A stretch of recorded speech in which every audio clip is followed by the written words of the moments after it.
ঢাকা মহানগর উত্তর পল্লবী থানাধীন এলাকায় 10 নং সেকশন এ ব্লক 16 লাইন ফুলবাগান ক্লাব সড়কে 2 আগস্ট 2025 রাত 9 ঘটিকায় মুসলিম স্কুল ক্যাম্প ও মাদ্রাসা ক্যাম্প উদ্যোগে এক মত বিনিময় সভা অনুষ্ঠিত হয়। উক্ত অনুষ্ঠানে প্রধান অতিথির আসন অলংকৃত করেন ঢাকা মহানগর উত্তর বিএনপি আহ্বায়ক, ঢাকা 16 আসন সংসদ সদস্য পদপ্রার্থী আমিনুল হক। অনুষ্ঠানটির সভাপতিত্বে ছিলেন Urdu speaking youth rehabilitation movement কেন্দ্রীয় কমিটির প্রেসিডেন্ট সাদাকাত খান ফাকু। অনুষ্ঠানে বিশেষ অতিথি হিসেবে ছিলেন ঢাকা মহানগর উত্তর বিএনপির যুগ্ম আহ্বায়ক মাহবুব আলম মন্টু এবং বিশেষ অতিথি হিসেবে উপস্থিত ছিলেন ঢাকা মহানগর উত্তর বিএনপি দপ্তর সম্পাদক এবিএম রাজ্জাক এবং বিশেষ অতিথি হিসেবে উপস্থিত ছিলেন ঢাকা মহানগর উত্তর বিএনপির সদস্য ও পল্লবী থানা 2 নং ওয়ার্ড সাবেক কাউন্সিলর সাজ্জাদ হোসেন এবং বিশেষ অতিথি হিসেবে উপস্থিত ছিলেন আহ্বায়ক কামাল হাসান খান এবং বিশেষ অতিথি হিসেবে উপস্থিত ছিলেন পল্লবী থানা বিএনপি যুগ্ম আহ্বায়ক আনিসুর রহমান এবং বিশেষ অতিথি হিসেবে উপস্থিত ছিলেন পল্লবী থানার সাবেক বিএনপি সহসভাপতি এবং 3 নং ওয়ার্ড সাবেক কাউন্সিলর আলী ইমাম আসাদ এবং বিশেষ অতিথি হিসেবে উপস্থিত ছিলেন পল্লবী থানা বিএনপি যুগ্ম আহ্বায়ক মুসাইদুর রহমান আবিদ, পল্লবী থানা 3 নং ওয়ার্ড বিএনপি সভাপতি নজরুল ইসলাম নজু এবং বিশেষ অতিথি হিসেবে উপস্থিত ছিলেন মিরপুর বেনারসি পল্লী শপ ওনার অ্যাসোসিয়েশন সাধারণ সম্পাদক মোহাম্মদ কাশিম এবং বিশেষ অতিথি হিসেবে উপস্থিত ছিলেন মিরপুর বেনারসি পল্লী শপ ওনার অ্যাসোসিয়েশন যুগ্ম সাধারণ সম্পাদক মাসুদ রানা এবং অনুষ্ঠানটির সঞ্চালনায় ছিলেন USPYRM জেস সৈয়দ আলী বাবলু এবং অর্গানাইজেশন সহযোগিতায় ছিলেন 3 নং ওয়ার্ড বিএনপি সাংগঠনিক সম্পাদক জাহাঙ্গীর আলম লালন। অর্গানাইজেশন ছিলেন USPYRM মুসলিম ক্যাম্প ইউনিট 6 সভাপতি খুরশিদ আলম বেচু, PYRM মুসলিম ক্যাম্প ইউনিট 6 সাধারণ সম্পাদক মোহাম্মদ গুড্ডু। প্রিয় দর্শক, পুরো অনুষ্ঠানটি আপনাদেরকে দেখার জন্য আমন্ত্রণ জানাচ্ছি। আমি ছিলাম আপনাদের সাথে শাহ আলম সম্রাট, রিপোর্টার MCBTV। আমার এলাকার সমস্যা হয়েছে, আমাদের পানি সমস্যা, পানি একটা পাম্পের দরকার আছে এবং আমাদের বাচ্চাদের ওই যে ইলিয়াস মোল্লা অবৈধ এমপি সে তো গিয়ে পাশাপাশি ভোট চাইছে, তাইছে না? বাকি ভোট দিছো? আমরা ভোটে যাইনি, কিন্তু প্রথমবার আসছিল। হ্যাঁ, আমাদের এখানে সমস্যা পানির সমস্যা, পানির পাম্পের খুবই সমস্যা। হ্যাঁ, পানির পাম্প আমার একটা দরকার আছে, আমাদের পানি পাম্প। আর আমাদের এখানে একটা পাবলিক টয়লেট আছে, ওই টয়লেটে মাদক সেবন হয়, পাবলিক কিন্তু কেউ বাথরুমে যায় না, সবার আমাদের বাথরুমে মাদক সেবন হয়, বাথরুমে কেউ যায় না, সবার বাসায় কিন্তু বাথরুম আছে, কেউ বাথরুমে যায় না। ওই বাথরুমে সব সময় মাদক ব্যবসা হয়, মাদক খায়, মাদক ব্যবসা করে। আমাদের এলাকায় সবাই আমরা গেছিলাম, অনেকবার গেছিলাম, তারা জোর দেখায়। মাদকের সাথে আছে 20 জন, আমরা সাধারণ মানুষ আছে 2 জন। হ্যাঁ, মাদকের সাথে প্রভাব আছে, তাদের টাকা আছে, আমাদের টাকা নেই, আমরা খুবই জ্বালাজনক। আমি চাই বাথরুমটা ভেঙে, আর আমাদের বাথরুমের পিছনে একটা মাঠ আছে, খুব বড় একটা মাঠ আছে, চাচ্ছিলাম ওটারে আপনারা ওটা দেখেন, বলেন, বুঝে ওটারে নির্মাণ করেন দুতলা করে। নিচনে আমাদের বাচ্চা মহিলা মুরব্বীদের কোনো বিয়ে অনুষ্ঠান, যে কোনো সময় ওটা অনেক কাজ হবে। উপরে বাচ্চাদের স্কুলে একটা ব্যবস্থা করে দেবেন, আর পারলে আপনি কিন্তু দেখবেন, আমার কথা শুনে আপনার কাজ করবেন, আপনি প্রতিনিধি নিয়ে দেখবেন যে আমাদের কি খুব সমস্যা। আর এবং আমাদের পানির সবচেয়ে বেশি সমস্যা, জনটা মনে করেন খুবই প্রবলেম। 4 ইঞ্চি পাইপ না, 4 ইঞ্চি পাইপের ভিতরে আমরা 200 লোক পানি ভরি, কিন্তু কখনো পানি আসে, কখনো পানি আসে না। খুবই আমরা পানি নিয়ে কষ্ট। এবং আমাদের মুসলিম ক্যাম্প বেতুল সালাত মসজিদের পিছনে মুসলিম ক্যাম্প কিন্তু খুবই বড় একটা, 2 ভাগ। এবং আমাদের খুবই প্রবলেম, আপনারা দেখেন, বুঝেন, তারপরে আমাদের কোন একটা কাজ করেন। আমরা আপনার সাথে আছি, আমার পুরো জনগণ এখানে আছে, দেখেন আপনাদেরকে ভালোবাসে বিদায় এখানে সবাই আসছে কামড়ে ফেলে, ঠিক না? এখানে আমাদের আরো মুরব্বী আছে, সবাইকে আসসালামু আলাইকুম। কিন্তু খুব অল্প, গরমও লাগছে অনেকেই। এখন আমাদের মাঝে আমাদের সংগঠনের কেন্দ্রীয় কমিটির সভাপতি জনাব মোহাম্মদ সাদাকাত খান ফক্কু ভাইকে তার মূল্যবান মতামত দেওয়ার জন্য অনুরোধ জানাচ্ছি। মোহাম্মদ সাদাকাত খান ফক্কু ভাই। বিসমিল্লাহির রহমানির রহিম। মুসলিম ক্যাম্প এবং মাদ্রাসা ক্যাম্প আয়োজিত দুঃখ দুর্দশা শীর্ষক মত বিনিময় সভায় আজকে উপস্থিত বিএনপি মহানগর উত্তরের সম্মানিত আহ্বায়ক জনাব আমিনুল হক ভাই, উপস্থিত বিএনপির বিভিন্ন অঙ্গ সংগঠনের নেতৃবৃন্দ এবং আমার ক্যাম্পের মা বোন ও ভাইরা, আসসালামু আলাইকুম। আপনারা বিভিন্ন সমস্যার কথা বলেছেন এই ক্যাম্পে, যা আমাদের আমিনুল ভাই এটা নোট করেছেন। আমি আশা করি ওনার মুখে আপনি সমাধানের কথা শুনবেন। কিন্তু আমি বলতে চাই, আজকে আমাদের একটি ফেসবুকে যে আমরা 10 নম্বর ওয়াফদা বিল্ডিং ক্যাম্পে আমরা মিটিং করেছিলাম, মত বিনিময় সভা করেছিলাম, সেই মত বিনিময় সভায় কমেন্টে অত্র এলাকার ভূমিদস্যু যারা এই ক্যাম্পকে বিভিন্ন কৌশলে প্রার্থ নিয়েছে, তিনি পোস্টে লিখেছেন, আমিনুল ভাই যেটা বলেছেন যে আপনারা যেখানে পুনর্বাসন করতে হয় আপনারা সেই জায়গাগুলো চিহ্নিত করেন, আমরা সেইখানে যদি সরকার বিএনপির সরকার ক্ষমতা আসে তাহলে সেখানে উনি হাইরেস বিল্ডিং করে পুনর্বাসিত করবেন। কিন্তু তিনি লিখেছেন যে পল্লবী থানায় আমরা প্রায় 1,32,000 লোক বসবাস করি এই ক্যাম্পে।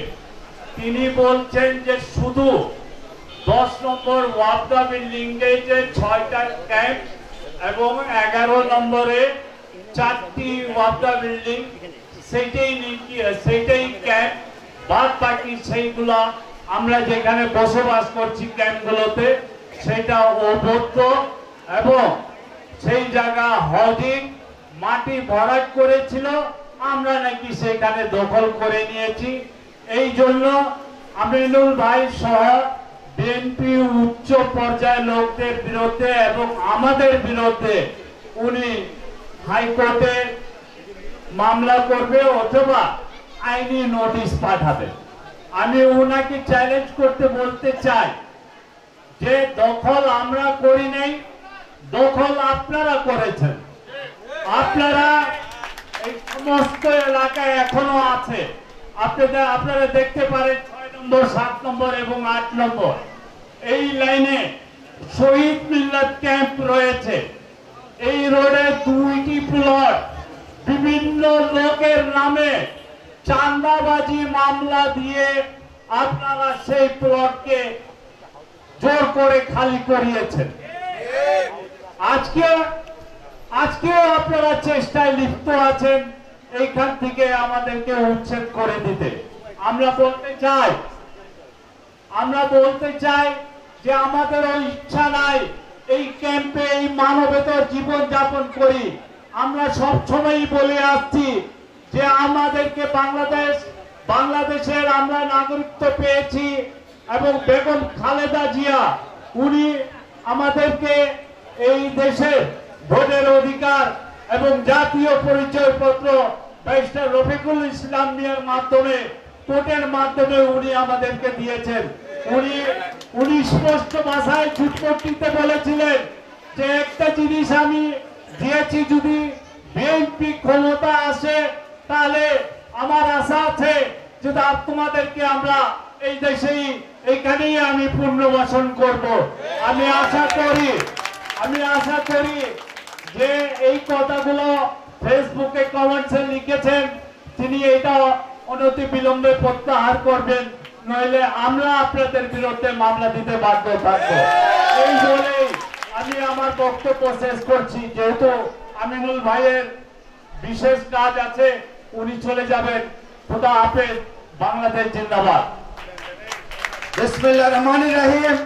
আজকে আপনাদের এই উর্দুভাষীদের সাথে মত বিনিময় সভায় এখন গুরুত্বপূর্ণ বক্তব্য রাখবেন বাংলাদেশ জাতীয়তাবাদী দল ঢাকা মহানগর উত্তরের সংগ্রামী আহ্বায়ক এবং বিএনপি জাতীয় নির্বাহী কমিটির ক্রীড়া বিষয়ক সম্পাদক এবং বাংলাদেশ জাতীয় ফুটবল দলের সাবেক অধিনায়ক, পরিচ্ছন্ন রাজনীতিবিদ, ঢাকা 16 পল্লবী এবং রূপনগর আসন থেকে আগামী জাতীয় সংসদ নির্বাচনে ধানের শীষ প্রতীক নিয়ে নির্বাচন করবেন আমাদের প্রিয় নেতা, প্রিয় অভিভাবক, ধানের শীষের কান্ডারি জনাব আমিনুল হক।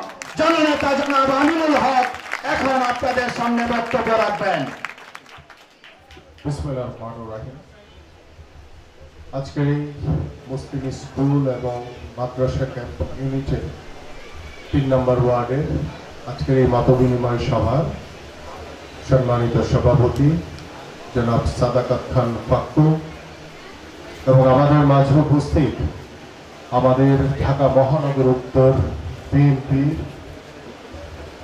আজকে আমার সাথে অতিথি হয়ে উপস্থিত রয়েছেন আমাদের ঢাকা মহানগর উত্তর বিএনপির সংগ্রামী যুগ্ম আহ্বায়ক জনাব আক্তার হোসেন, আমাদের মাঝে উপস্থিত আমাদের ঢাকা মহানগর উত্তর বিএনপির আরেকজন অন্যতম যুগ্ম আহ্বায়ক জনাব ABM রাজ্জাক, আমাদের মাঝে উপস্থিত আমাদের ঢাকা মহানগর উত্তর বিএনপির অন্যতম যুগ্ম আহ্বায়ক গাজী রেজাউনুল হোসেন রিয়াজ, আমাদের মাঝে উপস্থিত ঢাকা মহানগর উত্তর বিএনপির অন্যতম যুগ্ম আহ্বায়ক জনাব মাহবুব আলম মঞ্চু, আমাদের মাঝে উপস্থিত আমাদের ঢাকা মহানগর উত্তর বিএনপির অন্যতম সদস্য জনাব সাজ্জাদ হোসেন মোল্লা সহ এখানে আমাদের পল্লবী থানা বিএনপির নেতৃবৃন্দ রয়েছে, আমাদের আবির রয়েছে, আমাদের দৈব সাহেব রয়েছে, আমাদের 3 নম্বর ওয়ার্ডের সভাপতি নজু, আমাদের সাবেক মহানগরের নেতা আসাদ ভাই রয়েছেন, আমাদের পল্লবী থানা বিএনপির ভারপ্রাপ্ত আহ্বায়ক জনাব কামাল হোসেন খান, মিঠু ভাই, রহমান ভাই সহ এখানে আমাদের কাশিম ভাই রয়েছে, আর অনেকেই রয়েছেন, আমাদের বেনারসি পল্লীর অনেক ব্যবসায়ী এখানে রয়েছেন এবং আমাদের এখানে আক্তার রয়েছে, হালিম ভাই রয়েছেন, আমাদের জাসাসের আছে, মনা আছে। নাম বলার সময় সবাই আমার দিকে তাকায় থাকে ভাই, যাদের সবার ঠিক আছে। আমাদের বিল্লাল রয়েছে ভারপ্রাপ্ত আমাদের শ্রমিক দলের সদস্য সচিব এবং আমার সামনে ভূপৃষ্ঠ আমার প্রিয় পিতৃ সমতুল্য বাবারা রয়েছেন, ভাইরা রয়েছেন, আমার মায়েরা রয়েছে, বোনেরা রয়েছে, আমার বন্ধুরা রয়েছেন, সবাইকে আসসালামু আলাইকুম ওয়া রাহমাতুল্লাহ। আমি আসলে একটু ভিন্নভাবে শুরু করতে চাই। যে আমার ভাই প্রথমে একজন বলছিলেন, আমি জিজ্ঞেস করেছিলাম যে গত 17 বছর ওই স্বৈরাচার আওয়ামী লীগ সরকার, বিনা ভোটের সরকার, যারা রাষ্ট্রীয় যন্ত্রকে ব্যবহার করে জোর করে ক্ষমতায় বসেছিল, তারা এসেছিল ওই নির্বাচনের আগে ভোট চাওয়ার জন্য। আমি জিজ্ঞেস করেছিলাম ভোট দিয়েছিলেন কিনা আপনারা বলেছেন কেউ ভোট কেন্দ্রে যান নাই। আমি কথাটি বলার উদ্দেশ্য হচ্ছে যে গত 17 বছর ওই স্বৈরাচার সরকার, আপনারাই বলেছেন যে আপনারা তো ভোট কেন্দ্রে যান নাই, বাংলাদেশের কোনো মানুষ ভোট কেন্দ্রে যায় নাই এবং যারা আওয়ামী সমর্থক তারাও ভোট কেন্দ্রে যায় নাই। তারপরও তারা জোর করে ওই 14 সালে যে নির্বাচন দেখেছেন বিনা ভোটে 154 জন আগেই পাশ করে গেছে। 18 নির্বাচনে রাতের অন্ধকারে নির্বাচন আপনারা দেখেছেন যে আপনাদের দিনের বেলা ভোট দিতে যাইতে হয়নি, আগেই রাতের বেলায় ভোট হয়ে গেছে। আপনারা 24 সালের নাটকীয় দামি নির্বাচন দেখেছেন যে নৌকার প্রার্থীও তারা, আবার স্বতন্ত্র তারা দাঁড়ায় আর কি, দুধ ভাতা ভাই ভাই, কোনো ঝামেলা নেই তাদের ভিতরে। এইভাবে তারা নির্বাচন করে জোর করে ক্ষমতায় বসেছে। আপনারা কি এই ধরনের নির্বাচন আর কখনো দেখতে চান? আমরা কেউ চাই না। এবং আমাদের মাননীয় ভারপ্রাপ্ত চেয়ারম্যান জনাব তারেক রহমান সবসময় একটি কথা বলেন যে আমরা আগামীতে আমাদের এই স্বপ্নের বাংলাদেশ গড়ার জন্য যে পরিকল্পনা বা যে স্বপ্নের বাংলাদেশ আমরা গড়তে চাই, আমরা চাই যে বাংলাদেশে একটি সুস্থ ধারার পরিচ্ছন্ন নিরপেক্ষ রাজনৈতিক পরিবেশ তৈরি হোক, যাতে এই রাজনীতির জন্য একজন, যে আপনার এক ভাই সন্তানের চোখ হারিয়েছেন, এই রকম আমার কোনো সন্তানকে যাতে বুকের তাজা রক্ত দিতে না হয়, আমার কোনো সন্তানকে যাতে চোখ অন্ধ হয়ে গিয়ে যাতে কোনো আহত অবস্থায় দুর্বিষহ জীবনযাপন করতে না হয়, কোনো ভাইকে হত্যা করা হোক, সেটা আমরা কখনো দেখতে চাই না। কোনো মায়ের বুক খালি হোক, কোনো স্ত্রী তার স্বামীকে হারাক, আমরা সেটা কখনোই দেখতে চাই না। আমরা চাই যে বাংলাদেশে একটি অবাধ, সুষ্ঠু, নিরপেক্ষ নির্বাচনের মাধ্যমে বাংলাদেশে জনগণের সরকার প্রতিষ্ঠিত হবে এবং সুস্থ ধারা রাজনীতি পরিবেশের মাধ্যমে বাংলাদেশে যাতে ভবিষ্যতে কোনো স্বৈরাচারের জন্ম না হয়, এই প্রত্যাশা আমি করি, আপনারা করেন, সারা বাংলাদেশের মানুষ করে। আপনারা আজকে যারা এখানে মুসলিম স্কুল ক্যাম্প এবং আমাদের মাদ্রাসা ক্যাম্প ইউনিটের যারা নেতৃবৃন্দ এখানে উপস্থিত রয়েছেন, আমার প্রিয় এলাকাবাসী, আমি প্রথমেই বিদ্যুতের বিষয়টি নিয়ে বলতে চাই। ইতিমধ্যে আমাকে কাগজটি ফারুক ভাই দেখিয়েছেন, এটি 2022 সালের পর আবেদন। ওই স্বৈরাচারের আমলের ওই কাগজপত্র আদৌ আছে কি নাই সেটা ধারণা আমাদের নাই, কিন্তু আমি আপনাদেরকে আশ্বস্ত করতে চাই, আপনাদের সমস্যা যদি আপনারা আগামীকালকেই আপনারা যদি ওই যে আবেদনটি করা দরকার, এই বসো তুমি বসো, আপনাদের যে আবেদনটি করা দরকার ডেসকোর এমডির বরাবর আবেদনটি করবেন। আমি তাৎক্ষণিকভাবে তার সাথে কথা বলে যত দ্রুত আপনাদের এই সমস্যাটি সমাধান করা যায় সেই ব্যবস্থা নিব ইনশাআল্লাহ। ইতিমধ্যে আমাদের বিদ্যুতের আপনাদের মতো অনেক জায়গায় আমার এলাকারই বিভিন্ন পল্লবী রূপনগরে অনেক জায়গায় সমস্যা হয়েছিল, সেগুলি তাৎক্ষণিকভাবে সমাধান করা হয়েছে ইনশাআল্লাহ। আপনাদেরটাও ইনশাআল্লাহ সময়ের ব্যাপারে এতদিন কষ্ট করেছেন, আর কয়েকটা দিন ইনশাআল্লাহ আমি চেষ্টা করব দ্রুত সময়ের ভিতরে যাতে আগামী 10-12 দিনের ভিতরে যাতে আপনাদের এই সমস্যাটি সমাধান হয়। কিন্তু এখানে আপনাদের দায়িত্ব পালন করতে হবে এবং এখানে আমাদের যারা নেতারা আছেন, এই আবির, এখানে যারা নেতারা আছেন এই নোটটা আপনারা রাখবেন। এই যে বিদ্যুতের যে সমস্যাটা, এখানে বেচু আছে, এখানে আমাদের ফাক্কু ভাই রয়েছেন, বাবলু ভাই আছেন এবং এখানে যারা মুরব্বী রয়েছেন যারা ভুক্তভোগী, কারণ এই বিদ্যুতের কথাটি সবাই বলেছেন, আপনারা যারাই বক্তব্য রেখেছেন, এই সমস্যাটি নোট রেখে আগামীকালকের ভিতরেই যাতে ডেসকোর এমডির বরাবর যে অ্যাপ্লিকেশন দিয়ে সেটা রিসিভ কপি আমাকে দিবেন। বাকি কাজটি আমি করব যাতে দ্রুত এই সমস্যাটির সমাধান হয় ইনশাআল্লাহ। এবং আমাদের বিদ্যুতের পাশে মানে যেটি জলাবদ্ধতার যে বিষয়টি, যে বৃষ্টির পানি হলে পানি জমে যায় রাস্তার উপরে, অনেক সময় ঘর বাড়িতে চলে যায়, এই জলাবদ্ধতা তৈরি কিন্তু আমরাই করেছি, আপনারা করেছেন, আমরা করেছি। আমরা যদি সতর্ক হইতাম, আমরা যদি ময়লা নির্ধারিত জায়গায় ফেলতাম, তাহলে এই জলাবদ্ধতা থাকতো না। যাই হোক, এটা বহু বছরের ঘটনা, এটা রাতারাতি কখনই পরিবর্তন করা সম্ভব না। বাট আমরা ভবিষ্যতের জন্য চেষ্টা করি যে আমাদের এই জলাবদ্ধতা যাতে দূর করতে পারি, আমরা ময়লা নির্ধারিত জায়গায় ফেলবো, যাতে আমরা আমাদের জলাবদ্ধতা তৈরি নিজেরাই যাতে কারণ না হই। এবং আপনাদের এই জলাবদ্ধতার জন্য আমি এই যে আমাদের নেতারা রয়েছেন, এখানে আবির রয়েছে, আমাদের নজরুল রয়েছে, আমাদের দৈব সাহেব রয়েছে এবং আমাদের সাজ্জাদ ভাই সহ, আমি যে ওয়ার্ডেরই হোক না কেন, সমস্যা আমাদের সবার, এই সমস্যাগুলো আমরা সবাই মিলে সমাধান করব। যে আমি এলাকায় বসবাস করি না ভাই, এই জন্য আমার এটা দায়িত্ব না, এটা করা যাবে না। কারণ আমার যারা নেতারা রয়েছেন তারা যদি আপনাদের কোনো কাজে অবহেলা করে, আপনারা সরাসরি আমার কাছে অভিযোগ করবেন। আমি এমন নেতাকে রাখতে চাই না যে নেতা আপনাদের কোনো কাজে আসবে না। আমি এমন নেতৃত্ব দিব যে সকালবেলা ঘুম থেকে উঠে সবার আগে আপনাদের কাছে যাবে যে ভাই আপনাদের কোনো সমস্যা আছে। আমি সেই নেতা তৈরি করতে চাই। আমি তাদেরকে ভবিষ্যতে দায়িত্ব দিব যারা এই ধরনের কাজগুলো নিজের পরিবার মনে করে আপনাদের কাছে যাবে, আপনাদের সমস্যাগুলো শুনবে। যদি এরকম না করে কেউ, আমার কাছে সরাসরি অভিযোগ করবেন, আমি পরিবর্তন করে দিয়ে নতুন কাউকে দায়িত্ব দেব। আমি কি বুঝাইতে পারছি আপনাদের? আমরা এই পরিবর্তনটা আনতে চাই, কারণ আমি রাজনীতি করি, আমার দল বিএনপি রাজনীতি করে।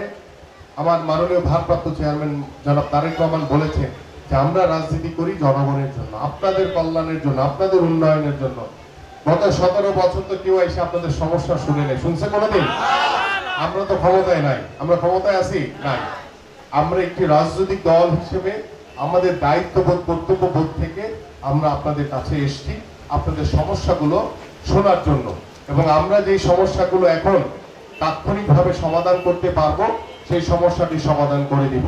আর যেটি পারবো না আপাতত, আমাদের আগামী ডিসেম্বর এবং যে ফেব্রুয়ারির ভিতরে যে নির্বাচনটি হবে, বাংলাদেশে জাতীয় সংসদ নির্বাচন হবে, সেই নির্বাচনে আপনাদের ভোটে যদি বাংলাদেশ জাতীয়তাবাদী দল বিএনপি নির্বাচিত হয়, আমি আপনাদের কাছে ওয়াদা করে যাচ্ছি আপনাদের সকল সমস্যার সমাধান হবে ইনশাআল্লাহ। কারণ আমি যেটা করতে পারবো ঠিক সেটাই বলবো, কারণ আমার রাজনীতি হচ্ছে আপনাদের জন্য। আপনারা আমার পরিবারের সদস্য, আপনারা ভালো থাকলে আমিও ভালো থাকবো, এটাই হচ্ছে আমাদের কাজ। এবং আমি আশা করি যে 5 তারিখের পরবর্তীতে যে সময় কোনো স্বৈরাচার, কোনো অন্যায়কারী, কোনো বিশৃঙ্খলাকারী কখনোই টিকে থাকতে পারে না। আমরা যদি সকল ঐক্যবদ্ধ থাকি তাহলে ইনশাআল্লাহ সকল সমস্যাকে মোকাবেলা করে আমরা ইনশাআল্লাহ একটি সুন্দর সমাজ করতে পারবো। আমাদের বলেছে আরিফ সাহেব যেটি বললেন, রাজিয়া বলেছেন কিডনির, আচ্ছা ওনার বিষয়টা আমি বলেই দিলাম। কোরবান আমাদের মসজিদ মার্কেটের দোকানদারের কাছ থেকে চাঁদা চাওয়া হয়, ইতিমধ্যে বলেছি এটা। ফখরুল সাহেব বিদ্যুতের সমস্যার কথা বলেছি। চোখের যে জুলাই আন্দোলনে আহত মাদকের যে আপনার ছেলের কথা বলেছেন, আপনার কি প্রয়োজন? আপনি তো বলেছেন যে এতদিন আমাকে খোঁজ পান, আমি নিজেই চলে এসেছি আপনার কাছে। আপনি দয়া করে, না হুজুর কারো লাগবে না, আমার বাসা ওপেন ফর অল, সবার জন্য উন্মুক্ত। আপনার যখন প্রয়োজন মনে করবেন, শুধু আমার ব্যস্ততার জন্য অনেক সময় আমি বাসায় থাকি না। আমি সেই সকালবেলা থাকি, আবার রাত্র 12টার পরে ঢুকে, আবার লোকজন থাকে, তখন 2টা-3টা পর্যন্ত বেজে যায় রাতের বেলা। তা আপনারা যদি এই ভিতরে আসেন, বা আমাদের এখানে ফাক্কু ভাই রয়েছে, আমাদের এই যে আমির রয়েছে, আমাদের নজু ভাই আছে, যদি আপনারা সরাসরি আসেন, আপনার কি করতে হবে, আপনার সন্তানের যে চোখের সমস্যা রয়েছে, যদি আমার পক্ষ থেকে চিকিৎসা করানো লাগে বা আর্থিক সহযোগিতা লাগে, ইনশাল্লাহ আমি আপনার পাশে থাকবো ইনশাল্লাহ। ঠিক আছে, শুধু কষ্ট করে আমার কাছে আসতে হবে। ঠিক আছে, সারাদিন ব্যস্ত থাকি তো, সবসময় মনে থাকে না, ভুলে যাই। ঠিক আছে, মাদকের সমস্যা তো বললাম, জলাবদ্ধতা রয়েছে। মাসুম বলেছেন শহীদ মিলাদ, যেটা আমি অলরেডি বলে দিয়েছি আমাদের এখানে। আর রাস্তার যে বিষয়টি বললেন, আমাদের রাস্তার যে একটি বিষয় বললো, এখানে যে মামলা হয়েছে, তো এটি যেহেতু আসলে নিজেদের ভিতরে এটা পলিটিক্যাল মামলা বা অন্যায়ভাবে কেউ মামলা ব্যবস্থা করতে পারতাম, বাট আমার কাছে মনে হয় এই সমস্যাটি যেহেতু বাবলু ভাই খুব ব্যাখ্যা করলেন, তখন শুনলাম